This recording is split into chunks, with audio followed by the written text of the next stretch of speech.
what was dope about it was I was trying to get on his same wavelength so I can kind of experience the music similarly to how he was experiencing the music, right? Other than me just kind of watching and gawking and looking at him do these poses.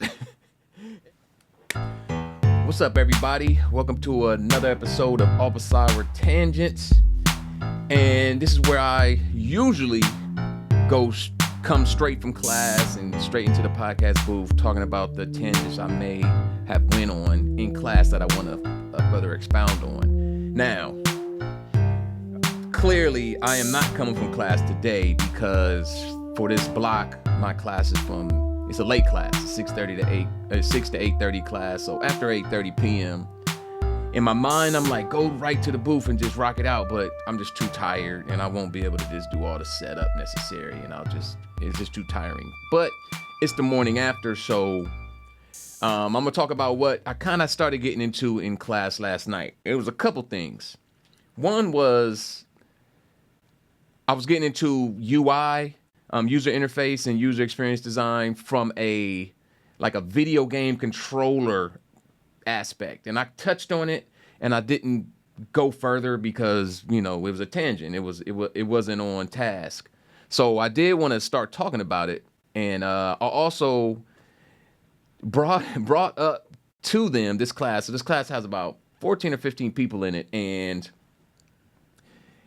I asked them, so I was excited about, so André 3000 released like last night or a couple nights ago, his like a visual representation of his album. I forgot the name of it, but it was like, I saw it on Instagram real quick and it was just like, hey, I'm about to do this art thing and I'm about to release it. Click, and it wasn't live, but he was about to release it. And I was trying to see when he was going to do it because thought it was alive. So I was telling the students about it, like, yeah, I'm going to go home and try to find this live André 3000, art piece where I don't know what it's going to be. And as I was saying this to him, they were all looking at me like with this blank stare, like clearly they do not know who I'm talking about.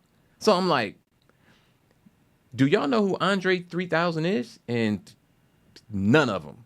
Like, none of them. This is usually every year now I just start feeling, I don't want to say I feel old because I don't feel old, but it dates me. These students date me every year. That they don't know who André 3000 is, which is cool, but it tells me a lot. But they were just this blank stare. But it intrigued me because I feel like André 3000 is approaching this stage where he's just approaching this stage. And I want to say he's a totally unique musician, artist, totally. But I see some similarities in some other artists that came before him.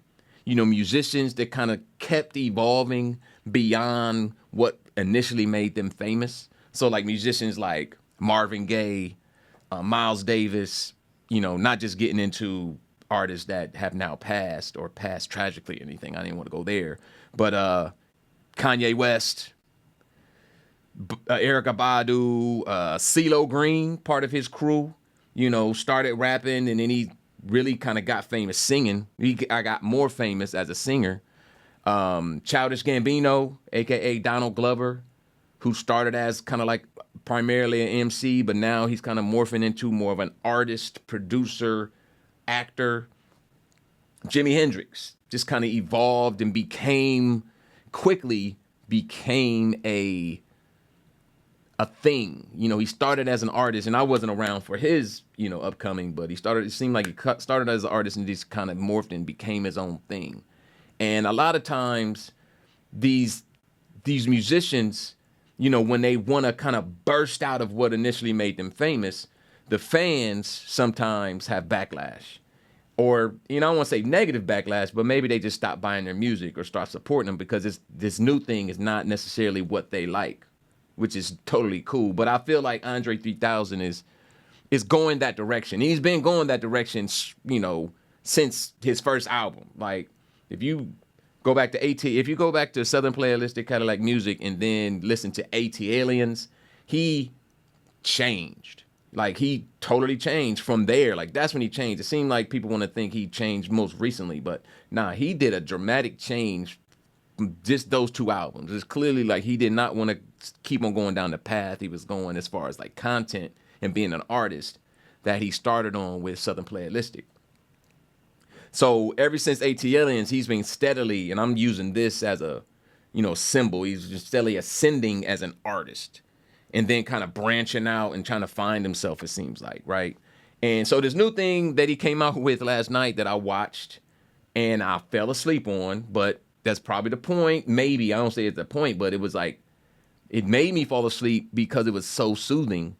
Was he did this performance piece? It was like performance art that was based on his recent album release, the Flute Album. I call it the Flute Album. I forgot the name of it. The name is long and all the songs are long, but it's the Flute Album. It's the André 3000 Flute Album.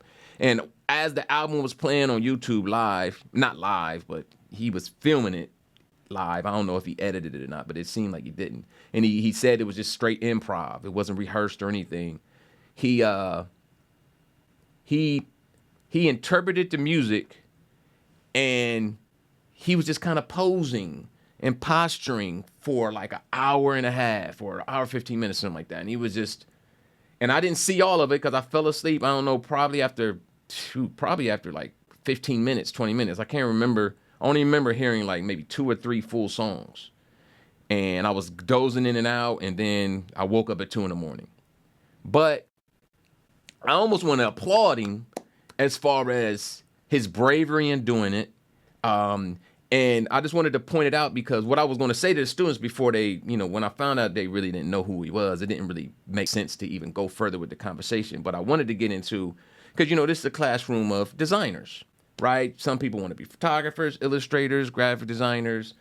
So they're all creatives, and I wanted to just talk to them about being creative because part of the class is called Professional Practices. And we're just going over branding right now. And, I'm talking to them about being a professional and in your art though. So I wanted to get into how 3000 is still being a professional, but trying to fit his, around his art, right? Not trying to shoehorn, why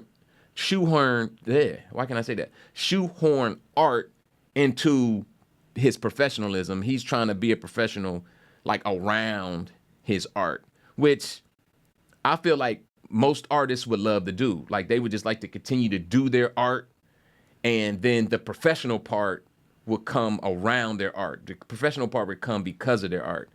But I think in our society, especially in, when we're dealing with art, music and stuff like that, it's usually like, here's how to make money, and you have to make this kind of art in order to make this much money.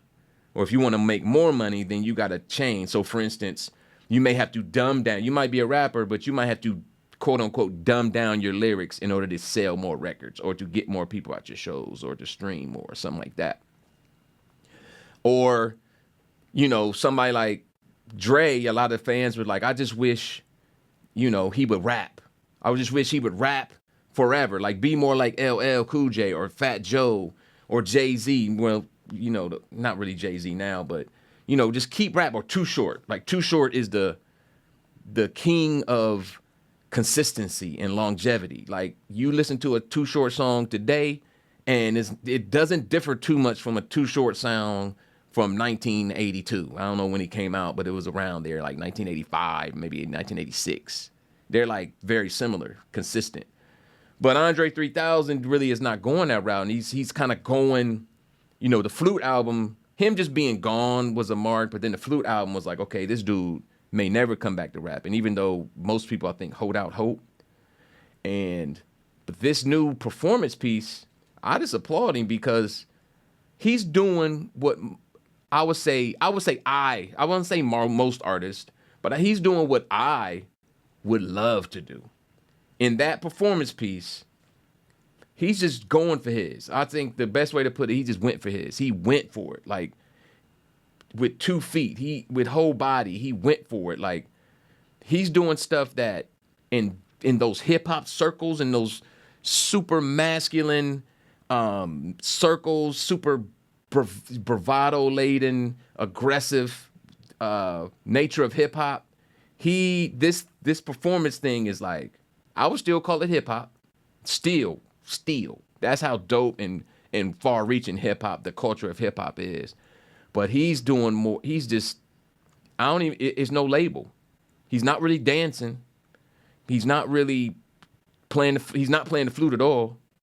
He's just kind of like contorting his body and moving and posing based on, I'm assuming, how he feels the music or he felt the music. And that's something that I would love to do. There's things I would love to do in front of people. Love it. But I just don't, because I'm not ready for the ridicule.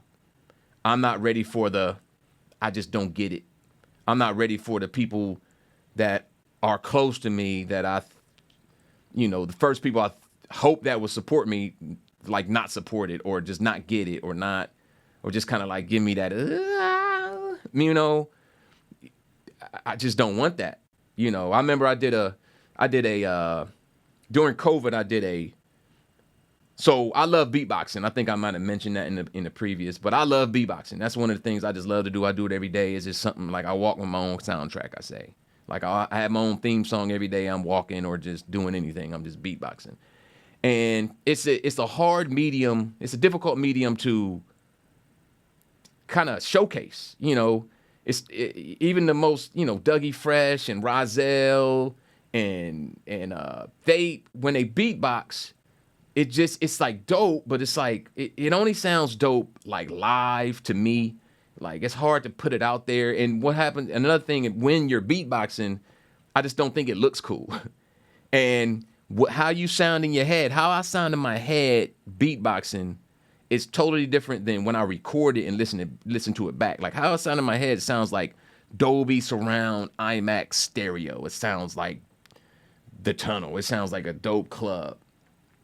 But when I record it, it just sounds like, like a $2 speaker, like a phone speaker, or like even worse than that. It just with no bass, no depth to it, and it just looks weird. To see me here, just like, I'm not even gonna do it now because I'm scared to do it because it just looks weird. The way it looks, and it doesn't fit the way I want to brand myself, and which is unfortunate, to be honest. Most people are like, man, go for yours, do it, blah, blah, blah. But it's like, yeah, it's easy for people to say it, but how many people actually do it? How many people actually do really what they want to do artistically and show people? So 3000 kind of doing his performance art on YouTube, it would have been more impressive to me if he would have did it live. Like if he would have did it live, that would have been like, whoa, like this dude is going for his for real. But he recorded it, he clearly stated that he did it in 2023 sometime. And, it's kind of like he probably did it and then got it together, but then I don't know if he got up the nerve to release it or if this was predetermined to be released right now or he was waiting for the right timing, but who knows? But I know it had to be scary. Like he might say, nah, I'm not scared, but it's, I would be scared to death. Like what he was doing was scary. And again, I think it was dope that he did it. I wouldn't call it dope. I got to watch it, the whole thing, and try to stay up for it. But what was dope about it was I was trying to get on his same wavelength so I can kind of experience the music similarly to how he was experiencing the music, right? Other than me just kind of watching and gawking and looking at him do these poses. And it was a few times, it was more than a few times where I just started giggling. It would make me giggle because he was making me uncomfortable because it was almost like I started putting myself, I feel like I'm a highly empathetic human being. So I just naturally started putting myself into his shoes and starting to feel what he might have been feeling and the butterflies that might have been in his stomach. And then I can kind of maybe tell when the butterflies subsided and he just really started to go and get more creative and, just to picture what's going on in his mind. It's like, I would love to do that.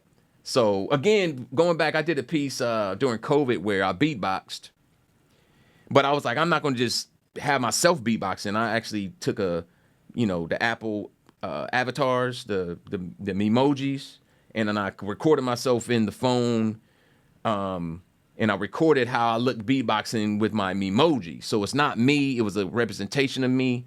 So it wasn't so nerve-wracking when I put it all together. But then I also started beatboxing, but then I created a beat on, just using GarageBand based on my beatbox, and had it so people can see like how the beat started, how it became a actual beat, I don't want to say polished, but something with like the electronics behind it, and the fact that it was coming from my head. And then I created a piece of art, of painting actually, of how I thought the beat looked, right?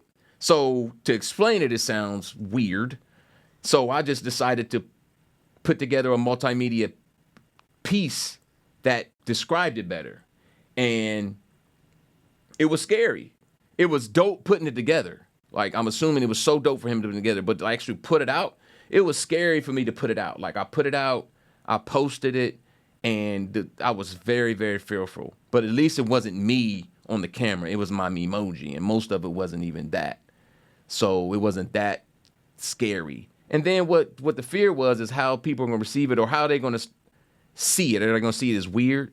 Is anybody going to like it? You start looking at the likes, and like, nobody's really feeling this. You start looking at how long people look at it, and they're like, actually, I didn't get a lot of views, and didn't get a lot of hits. I didn't get a lot of, that's dope, B. I got some from the right people, and that was it. But I understood it, and I appreciated it, and I just wanted to say something about it. And that was one of the tangents that I wanted to go on in class, but they didn't even know who André 3000 was, which was just bonkers to me.